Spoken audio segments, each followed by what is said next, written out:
Never imagined as a child how my life would turn out.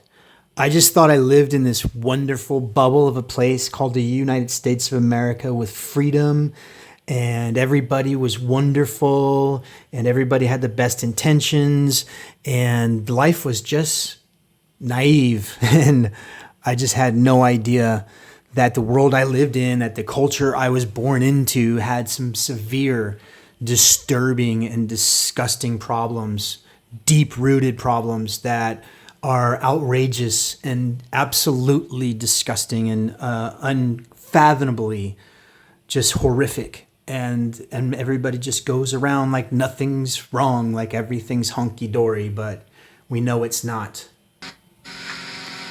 I did not think I would ever have to explain to people that they should care about their newborn. Infancy is not a little box you can stuff trauma and pain into and it disappears and doesn't matter because your baby won't remember it. Your baby is neurologically immature. They are quite literally building their brain. Those early experiences create a foundation of safety and love or insecurity and stress. As a NICU nurse, a big part of my job is minimizing pain and traumatizing experiences for our babies because we know it affects their long-term outcomes. We know that. Yes, early life trauma, the earlier the trauma happens in our lives, this actually affects what's called epigenetics. Epi means above. So what epigenetics stands for is how the environment influences the genes. So the genes are activated by the environment. If we take a child and we force extreme pain into their nervous system, their body will assume that they are in a violent world and it will prepare itself for a violent world. And that means it will change the DNA that is literally activated in that child, creating a more reactive person. Literally the amygdala, the fight or flight area of the brain goes larger. The dorsal anterior cingulate, which is responsible for behavior and also for delayed gratification, grows smaller. We are literally brain damaging children by mutilating their genitals for stupid pseudoscience excuses that have been long debunked and don't even make sense.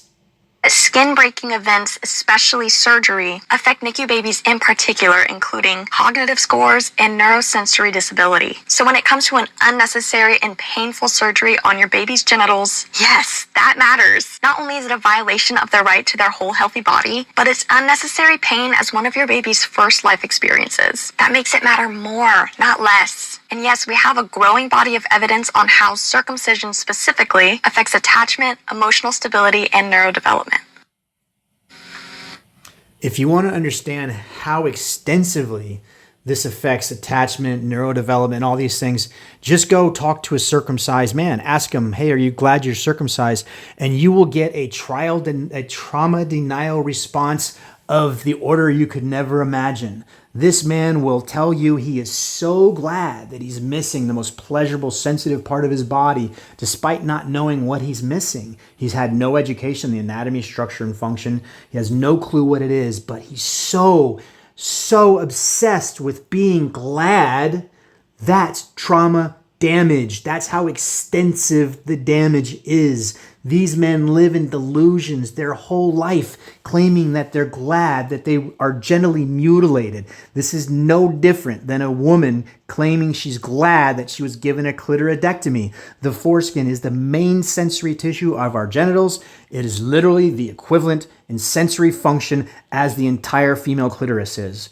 The male foreskin is where the action happens. This tissue everts during erection, becoming the main interfacing tissue. Do you think men want to be missing the main sensory tissue because of some body shaming norm and indoctrinated norm? That's ridiculous. This is nothing but trauma denial, trauma responses. That's all it is.